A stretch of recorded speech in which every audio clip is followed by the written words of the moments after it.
started. Whenever bored, you cruise in the latest news. Complex and interesting, take the time out to invest in straight talk wrestling. Get the facts, get the tables, get the Hey guys, what's going on? It's your host, your boy George McKay, back here again on another Straight Talk Wrestling, and I got a pretty good one. I got a lady who has been all over the podcast scene lately, and she's going to continue to be as July 1st. She was a free agent. She can go anywhere she wants to, and she has a lot of interest. Let me tell you that. Help me welcome NWA Women's World Tag Team former champion, one half of them anyways, the one and only Missa Kate. How are you, my dear? Good. I like that intro. I appreciate that. I always try to be a little bit fire with the intros. Got to hook them in the first 15 seconds or else they're going to pass by on YouTube. You know what I mean? Yeah. No, for sure. I agree. I like it. All right. So, Missa, first thing I got to talk to you, I got to ask you about is I actually interviewed Maddie Rankowski way before she even got on NWA, just like yourself. And from what I understand, the research that I've done, you two became very fast friends very quickly. And it worked out in the best ways possible because you held those titles, for just a little over 6 months if my research is right. Yes, sounds about right. I'll trust your research over my memory. Perfect. So talk to me about Maddie Rankowski. Talk to me about, I guess, meeting her, NWA, your early days when you two were just getting your feet in the door and becoming one of my favorite tag teams in NWA. I enjoyed watching you guys so much. M95 was awesome. You guys had attitude. You had fire. You also were very, very mean and very angry when you needed to be. But above all else, you chased what you wanted, and you guys locked that down for a great half-year run. So talk to me about that. Yeah. No, I mean, kind of everything that you said, right? Like it's her and I actually, so I'm a firm believer that everything happens for a reason. I don't believe in coincidences ever. There's no such thing. Our first days in NWA were actually also each of our own first day. Like it was the same day the first time. You get what I'm saying? I'm speaking very strange right now. But yeah, so each of our first days in NWA were together at the same time, same day. And we like kind of knew each other. We didn't know each other, but we were like familiar, just like, you say the hellos, and her and I are very similar where we're like trying to be respectful because it's like, I don't know you, but you seem kind of cool. Luckily I got a big mouth and not like a great filter. So I think she was just like, oh, okay, like I kind of know what she's like, okay, we could shoot the shit. So it was just really cool, and it's really fun when you have a tag partner who for us, her being in Texas, me being in Chicago, right? We don't practice together. We don't train or anything.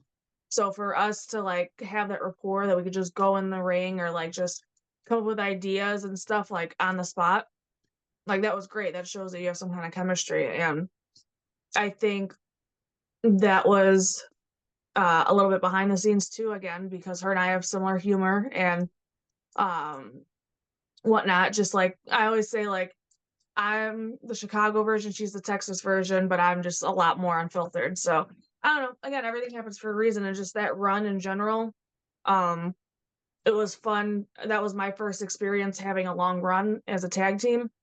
So that was an experience, and trying to learn tag team matches, and NWA being very strict on the rules and, by the book. So a lot of learning curves. I got scolded a couple times, but it's okay. But yeah, overall, like I was very pleased with it. I'm very happy with it. And when I look back, my only thing that I wish we were able to do is be able to have more story and be able to show more of our character off. Because I think that got cut short a little bit. So, but other than that, I'm extremely happy with it. Yeah, I would actually agree with you on that. NWA is, I'm a big fan of the old school vibe that NWO brings, but I love that new school feel. So they mix it up very, very well. They show us updated talent. They show us updated skill sets, but they also have that little nostalgic feel, which is awesome. But I think you're right. Whenever there's not a major storyline that you're focused in yourself primarily, a lot of the other back players get kind of shortened on time because they focus. NWA is really good about that. When they focus on a story, they really focus on it, but that's just it. They focus on that one story, that one arc, and everything kind of gets, okay, you're going to get 5 minutes. Oh, sorry, it's going to get cut down to 2. Not because we don't think you guys are talented. It's just that the storyline ran over time. and we only have so much airtime to play with. So I completely understand your vibe and your feeling for that. But I will say, when you two were in the ring, like you said, chemistry was instantaneous.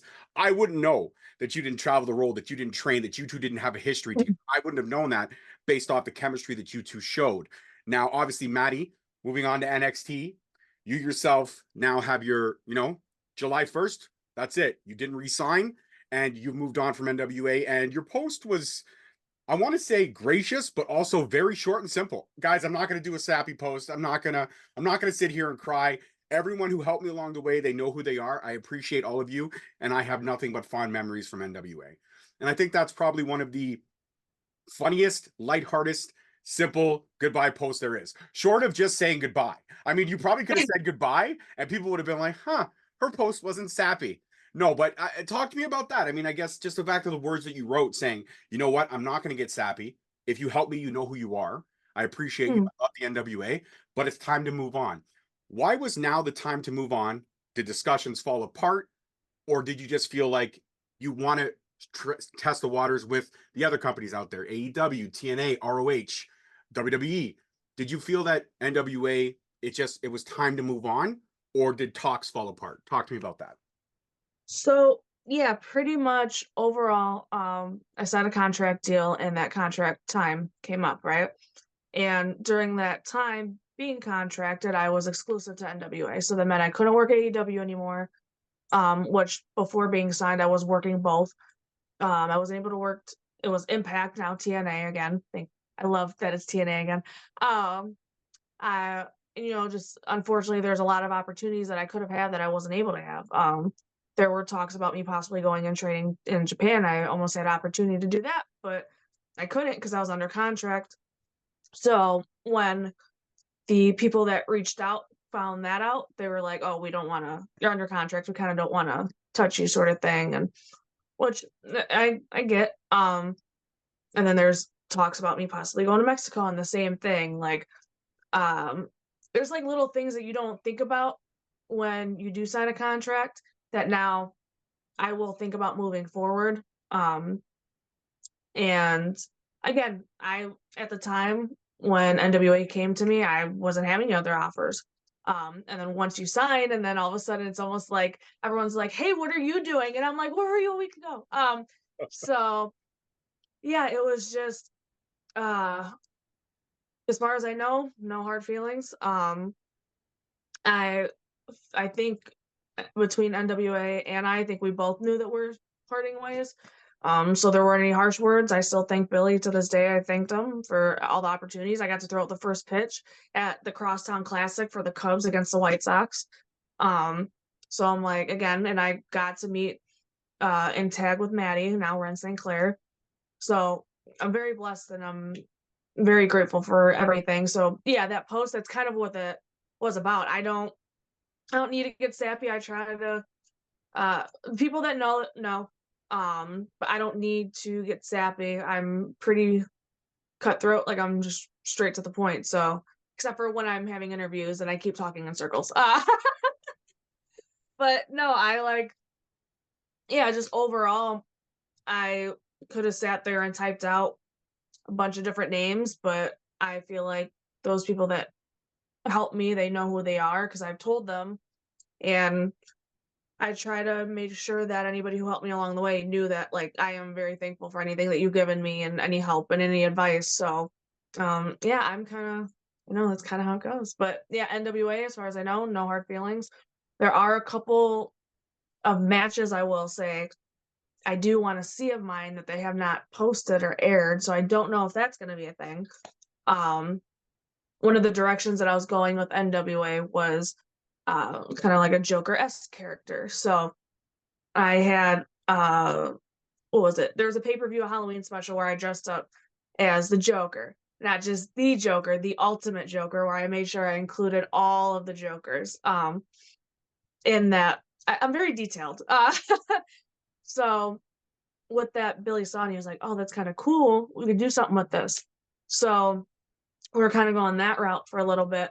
And the last two matches that I had there, I felt like we're finally expressing and showing that character more. And I got to be like gross and weird and fun and just for my own learning experience, I would like to see those, but who knows? So I would just say Annoy Billy. You know what? I hope that they air those because that sounds very, very intriguing. I'm a huge Joker fan. I mean, you can't see it, but the full wall back here is all Batman and Joker stuff. I'm a big Nice. Yeah, so from the collection behind me, there's a little bit of everything. You got Deadpool in the corner over there. So, you know, I have a mixed bag of people that I appreciate and I love. Obviously, wrestling being the forefront. And of course, Echo One. You can't talk about anything in life without talking about the Ghostbusters, period. That's all I'm going to say. But when you find that character and you're able to express it and you've got ownership backing you and saying, you know what, we could do something with this, let's give it a shot. And you only get a short amount of time to really dive into it. Is that a character now that you can take with you? Or is that something that NWA might have control or claim over? I mean, I'm not saying that they copyrighted anything, but since it debuted in NWA, can you take it elsewhere with you and just maybe revamp it a little? Have you thought about that? Are you going in that direction? Oh, 100%. I think that, again, everything happens for a reason, right? I think that was me at that time showing I could do something like that, that I could get out of my comfort zone. So there's definitely a couple things I have on my back pocket that also gave me a new view on things. So definitely I'm definitely going to use some of the things I use in those matches and just stuff that I've learned there, because it does, everybody needs to evolve. You know, Missa Kate, when I first started, I was just the chick that liked to wrestle in bands. You know, I was kind of like a skater chick. And then from there, you know, you just kind of see me grow, and like I'm getting more experience as a wrestler. And then now I'm getting a little bit more sassy and my attitude's coming out and I'm realizing who the hell I am. So with that, I'm also fully aware that, you know, I might have a couple screws loose here and there. So, I mean, that might come out in matches every once in a while, right? Or, you know, maybe I'm just like perfectly imperfect. You can't spell imperfect without perfect, right? Absolutely can. Listen, I'm imperfectly perfect in so many ways. I've transitioned or story arced in my life. I want to say my teens and my childhood. Childhood was not the greatest. Teens was very, very rough in terms of experimentation, troublemaking. There was a few jail cells in my time, shall we say. And then, you know, I met my wife to be at the time. We weren't married, but we got married in our 20s. I welcomed my first daughter, still experiencing a little bit of that phase of not wanting to give up being young and stupid, but realizing that I've got a life to take care of. And then my 30s hit and onset depression and all these things kind of set in. And the last 5 years have really been growing, evolving. So I'd like to say my 30s was a mixed bag of chaos of really finding who I am, but now almost being 41, I found that person and it's made me a better husband, a better father, a better all around human being. And even, well, I will say this, it's made me a better podcast host because I started this podcast at 32. It's almost going on its 9th year. And it's been a struggle. Only recently, the last 2 or 3 years, I've really started to experience that grinding success. But the grind Nice. of developing a podcast is much like the grind of finding out who you are in and out of that wrestling ring. Because a lot of who you are in that ring, you can have fun, you can do things, you can hit people, and it's legal. It's absolutely 150% legal. But then you get out of that Now ring. you know why I do it. Yeah, exactly, 100%. But then you get out of that ring, and it's sometimes in a way, not so much the grappling and the violence, but it's hard to turn off who you are in the ring sometimes. Do you find that a challenge? I mean, a lot of people tell me, oh, my character's just me turned up to 100, but I've never asked, how hard is it to turn it off? Like when you step out of that ring and you have a crazy match, you just go fucking ape shit and it's awesome and everything's running at 1,000. Then you go behind the curtain and you're supposed to just switch off Missa. It's not that easy. It's not that, it can't be that easy. Can you talk to me about that? Yeah, so no, I 100% agree. And congratulations and thank you for sharing that with me. Good for you. Thank you. Round of applause. No, but seriously, take that. That's great for you. So yes, as Missa Kate, right? Like as I said, evolving. Missa Kate, the character, and as she grows, is kind of a mixture of, again, parts of me maybe that I don't like so much, parts of me that um I have been in the past. Again, luckily I didn't see any jail cells, but just missed them now. But no, but there's like parts of me in the past that weren't the greatest person, and mixture with people that I surrounded myself with weren't also the best people. So I take a lot of that and I put that into my character. So I get a good mix of things I don't like about people, things that I don't like about myself, and then try to turn it up and still try to make it entertaining. So, but you'll never know what's real and what's not, right? So that's the fun part. That's the fun part for you trying to figure out. So is this really her? Or is she messing around? You'll never know. But yeah, as far as turning it off, um, and you could attest to this. I'm sure you felt this way when you found your wife and you found, your new family. Who you surround yourself with is just because it's so important, pretty much. It's because who you surround yourself with is, they're gonna keep you accountable. They're gonna make sure that you're on your A game. They're gonna be real with you, be like, hey, that's not cool. And those are the people that I now surround myself with, and I think that helps me keep me grounded, and it keeps me from going off the deep end. I know it does keep me from going off the deep end. So I'm very blessed. Again, and you're gonna hear me say that a million times because I am. So yes, when I go through the curtain, like I now have a better understanding of Melissa versus Missa Kate, right? Because there was a time where, yeah, I was just like Missa all the time. And don't get me wrong, I'm fantastic, but I don't even want to be around me all the time. So there's like even like little things that I do. So I keep my Facebook very private. And those are like my real friends and family. So I'm like, okay, this is Melissa, this is what Melissa's doing in her life. And then you get like Instagram and Twitter, which is like Missa Kate, so my work, right? And TikTok. Yeah, well, TikTok's more like blurring the lines a little bit, but yeah, physically seeing the differences, like, all right, this is Melissa's, this is Missas, that helps a lot too, because now I don't have my work family. I mean, of course, unless we have that good relationship, but I don't have that work family on my Facebook. I have my actual friends and family. So that's something, yeah. It's definitely, like I said, the best advice that I could ever give is make sure you keep your circle strong. Because when you come through that curtain, they're the ones that are going to check you. Mhm. Listen, there's been so many times I wanted to hang it up. I told my wife, that's it, I'm selling everything. I just want to get rid of it. I'm done. I'm tired. I'm exhausted. And she goes, well, that's just stupid. And I go, well, that's hurtful. And then she goes, well, suck it up. It is. You have to keep going. You're too good at what you do. You have so much fun and passion for it. Don't give it up. So it's the same thing. Accountability, right? That's what we're talking Yep. about. Accountability. Now I want to talk about something cool that just dropped a couple hours ago, and I only watched a little bit because I was at work. So it's hard to watch something at work and have to finish your work. So you have to finish your work, and when your boss isn't around, you pull it back up the screen. But you sat down with Fightful's Sean Ross Sapp. That was pretty awesome. And that interview literally just dropped this morning. And from what I did watch, you talked a lot about branching out, a lot about those missed opportunities, a lot about the fact that you missed out on Mexico, you missed out on being able to continue your working relationship with TNA and with AEW. But I want to dive deeper into that just a little bit, because those who haven't seen the interview may be checking out mine and maybe Straight Talk Faithful, and if they are, we thank you guys so much. But knowing that NWA, there's been this forbidden door thing for a while. It's been happening on all circles. Everyone's exchanged talent. Everyone's dropping talent. And I mean, WWE and TNA have a working relationship. AEW and TNA had a working relationship years ago.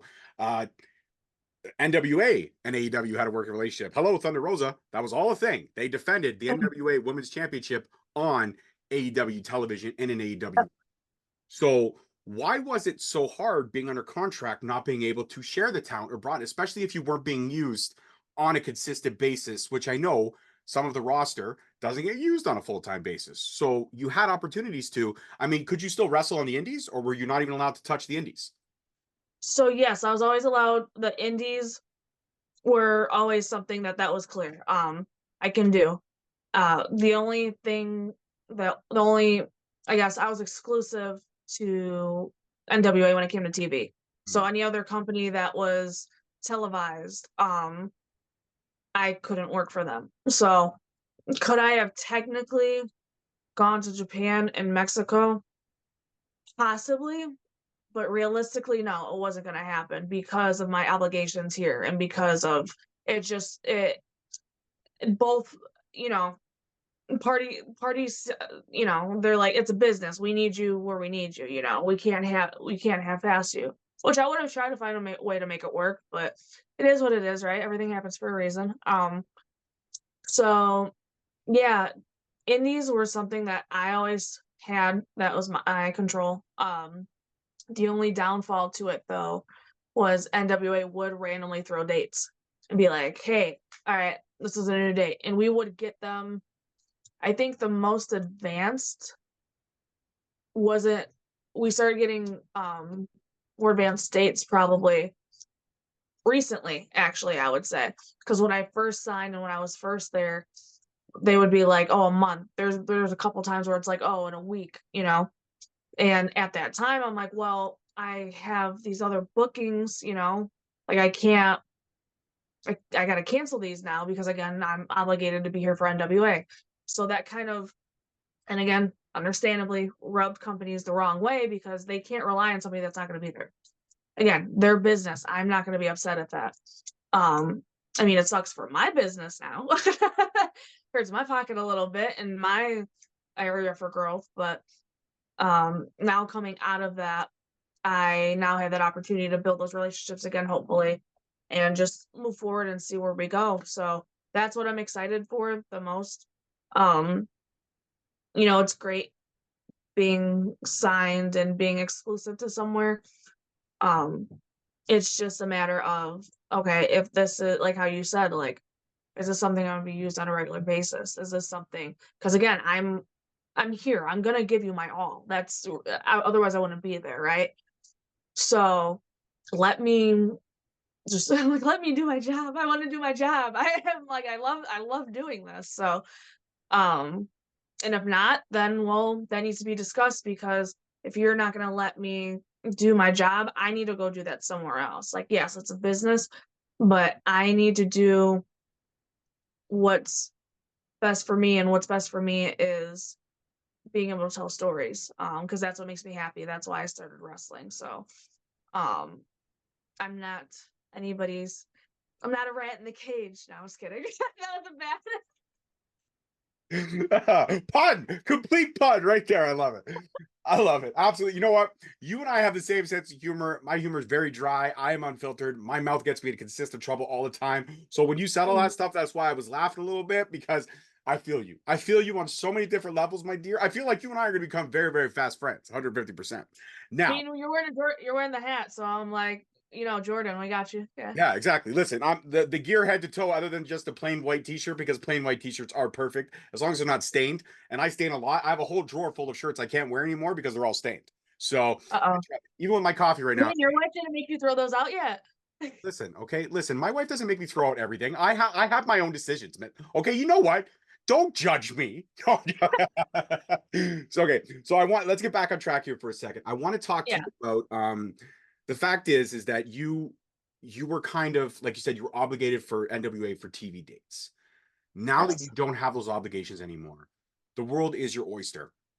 But in the same aspect, do you feel like it's hindered you from being tied down again? Do you feel like if you were to get signed by TNA, to get signed by AEW, to possibly maybe test the waters at NXT, which obviously we know once you go to NXT, your indie career is over. You are WWE at that point. But if you were to go to TNA, where they do allow their roster to explore the indies, if you were to go to AEW, where they do allow some of their roster to explore the indies, or even ROH, if you're on ROH, you have a chance to go on the indies if you'd like to full time as well. Does that hinder you from possibly signing on a dotted line again, knowing that you're obligated to show up on TV when they require you, and therefore it may help hinder some of those relationships you're trying to rebuild again? I'm not trying to get you in any hot water, but I'm just trying to figure out the answer. No, of course. It's definitely a thought in my head. And I think I don't know when the next, and again, I'm not being cocky. I just have confidence in myself. I don't know when the next contract's going to come across. I don't know who it's going to be. But I know it's going to happen when it's meant to.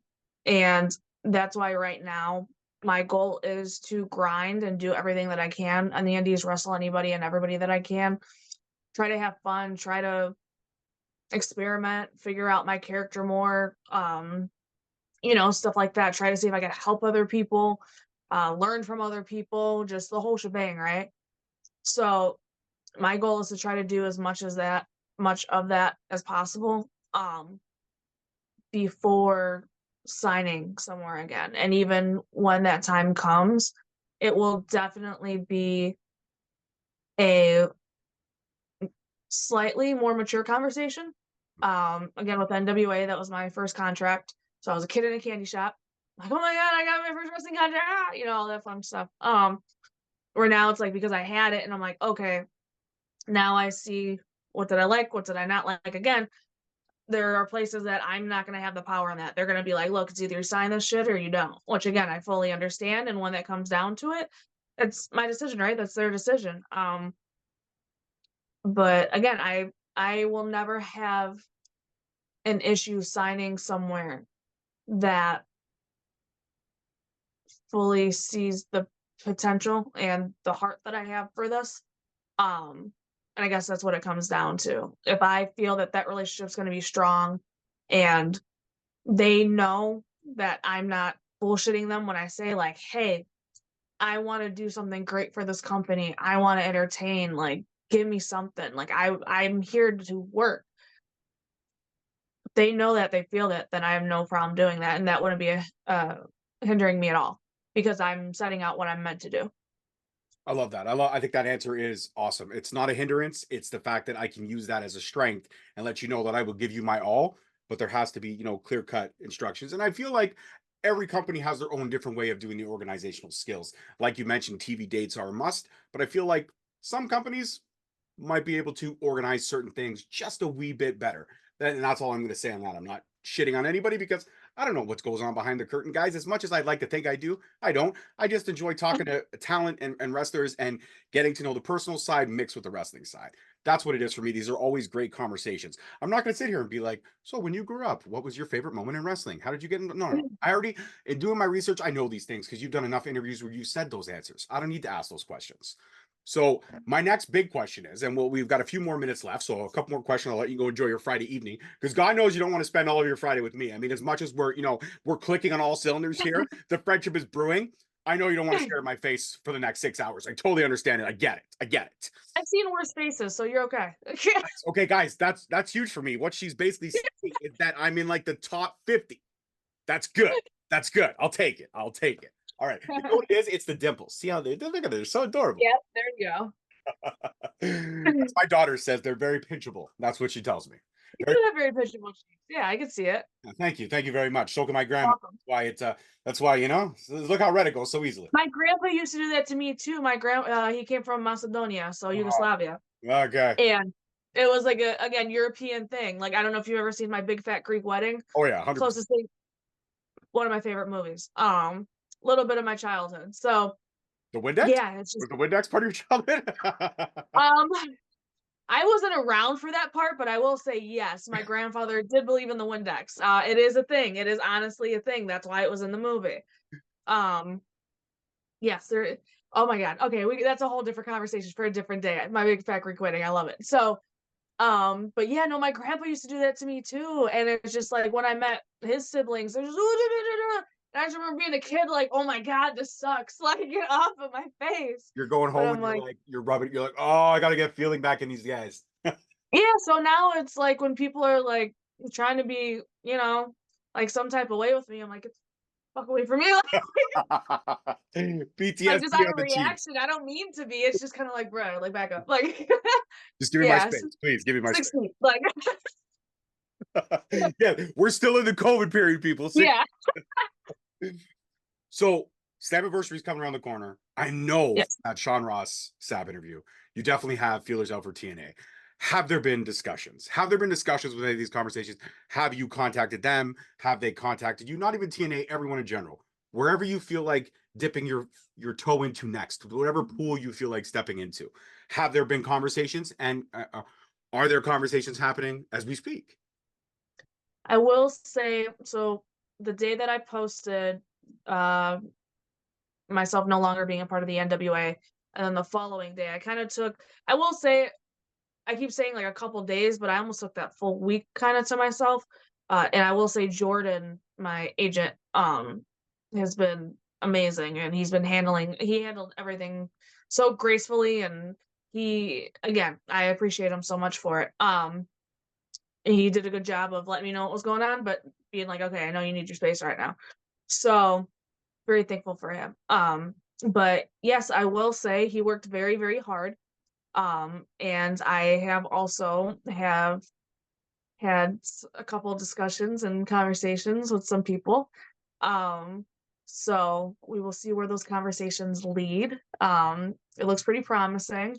Again, it's just I think logistics and just finding the right spot for me. Which I'm Missa. You could put me anywhere, and I'm pretty universal. I like to think like I'll figure it out. So but no, I'm pretty excited.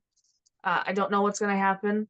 Um, but I just know whatever is gonna happen is meant to be to happen. So Absolutely, absolutely. And I think my final question, I think this may be a good way to lay out before I get you to do the shout out for Straight Talk, because we got to let people know that you just had a kick-ass conversation with me. But before we do that, seeing the business side of pro wrestling, when you were just a fan, like when I'm a fan, but now I'm also in the business myself. I'm not anywhere the caliber you are. I do color commentating. I shit talk people. I like heels. I despise the baby faces. That's who I am. That's what I do. And I do it here in my local indie scene, and I have a lot of passion and pride for that. Plus the podcast love it. where I get to sit down with amazing talents like yourself. But do you feel like the business side of it, experiencing that now, has hindered your passion and your love for wrestling? I mean, yes, we all know pro wrestling is a business, but at one point in time, you were a fan. You just loved it for what it was. But experiencing that other side you never got to see, has it made you more guarded? Um, I will say there was a time that it was really hard. It was a big wake up call. Again, I was a big wrestling nerd for as long as I could remember. And I would, before I was able to even set foot in the ring, I would try to find different sports. Like I try to find what wrestlers did. Um, except for catch wrestling's the only thing I didn't do, which didn't make sense to me, but I did everything else from figure skating, gymnastics, dance, like soccer, basketball, softball, you name it.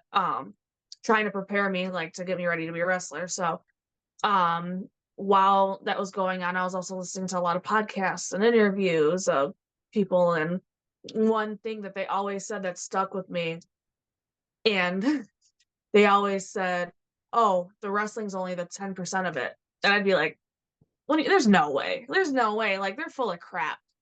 And it's crazy once you get into it. And now that's something that was I remember there's a certain time frame in my career and in my life like that was playing in my head. I was like, holy crap, it's true. The wrestling's only 10% of it. And there was like a adjustment period, right? But again, I think that it comes down to maturing in any field that you're in. Anything that you're passionate about, you have to grow, you have to learn. And again, it's a business.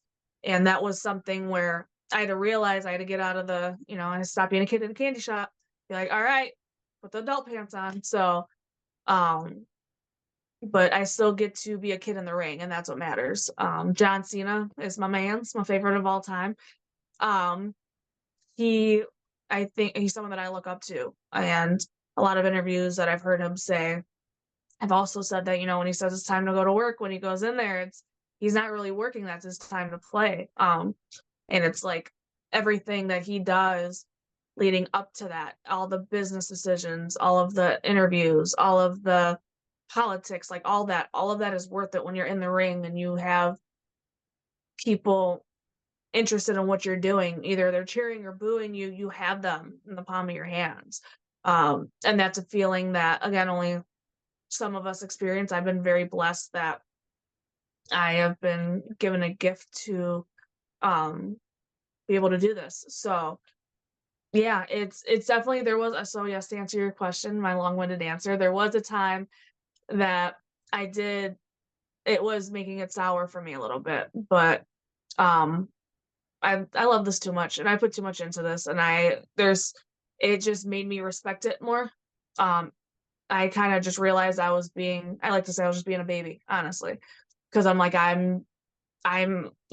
physically I'm very capable, and for all of the, as we like to say, we weren't the best children back in our days. out of so much stuff that I've put my body through or I've been through, for me to be here and be in health as healthy as I am and have the opportunities that I do, I don't have a reason to complain. So if I gotta deal with some bull crap along the way, so be it. That's kind of life, right? We all gotta. You're never gonna know being happy if you don't have to if you don't experience the sad and the crappy parts. So you won't appreciate it. I love that. I absolutely love that. I think that's the best way to finish this conversation off. My dear, you and I have talked a lot about during this 45 minutes or so maturity. We've talked a lot about growth. We've talked a lot about evolution. And you know what? You said it the best. It's time to put on, your adult pants, which sucks. Sometimes you just want to put on shorts and you just want to scrape your knee. That's what put my Powerpuff Girl shorts on. Yeah, You know, man. Sometimes you just want to we sit. do. Yeah, man. You just want to sit there and you just want to go and do things where it's easier, where you could wake up and fake sick from school so you don't have to go. But now Oh, now it was a you good got day. yeah, we have to grow and we have to experience the rough times to get to those good points, those core memories that make us who we are and help us develop and become stronger people. So you know what, even myself being in this world of podcasts, constant rejections from wrestlers where they say, "Oh yeah, I'll do it," and then, they get busy and they can't. And I understand that. Or when it's a wrestler comes out and says, "Hey man, I'm not doing podcast interviews right now." Or, "Hey man, this is my fee." And it's like, I got a family to take care of. I can't sometimes afford those fees. So it's difficult. And you just got to roll with the punches. And no matter how many times you get discouraged, like you said, it's that circle that'll check you. And it's that circle that'll help you keep forward. So, my dear, you got a great team behind you. Success is definitely on the horizon. And I can't wait. I can't wait to see where Missa Kate finds herself next. That's what I'm excited about the most. And I feel like this is a great conversation. I feel like the world is going to be very excited with this conversation that you and I had. They're going to see the laughs. They're going to see the passion. They're going to see all of the great things that we discussed. And I feel like you should say, "Hey, everyone. Hey, world. Wake up and subscribe to Straight Talk Wrestling because this guy is no joke." And I had a great conversation. All right, you ready for it? Yes. All right. All right, we gotta do the Sharpay thing where it's like from High School Musical. Yeah. Yeah. All right, you ready, Missa Kate, Chicago sweetheart here, and we had a really good time. We really enjoyed ourselves, giggled a little bit, we talked some shit. So if I were you, I would definitely subscribe to Straight Talk. Fire. Chicago sweetheart, the one and only former NWA World Women's Tag Team Champion. Missa Kate, thank you so much. And I cannot wait to see where your journey goes to next. And I know that your star is just going to shine brighter because, my dear, you are too good. And I hope that that Joker character comes back in some shape or form because it sounds very intriguing. I don't know exactly who played it, but it sounds very, very intriguing. And when that character does happen and it does appear, you got to come back on Straight Talk. We got to do this all over again. Oh, I'm down. I'm down. A year from now, mark it on the calendar. Done. 100%. Scratch off, ladies and gentlemen. All right, guys, that's it for this one. Peace, love, and wrestling. We'll see you next week. Peace. Thank you so much for checking out our channel. If you like what you saw today, please feel free to subscribe and hit that notification bell so you never miss any of our future videos and content. Also, you could follow us on all social media platforms. On X at _Straight Talk. On Facebook and Instagram at Straight Talk Wrestling. On TikTok at Straight_Talk_Wrestling. And of course, you could follow us on Podbean,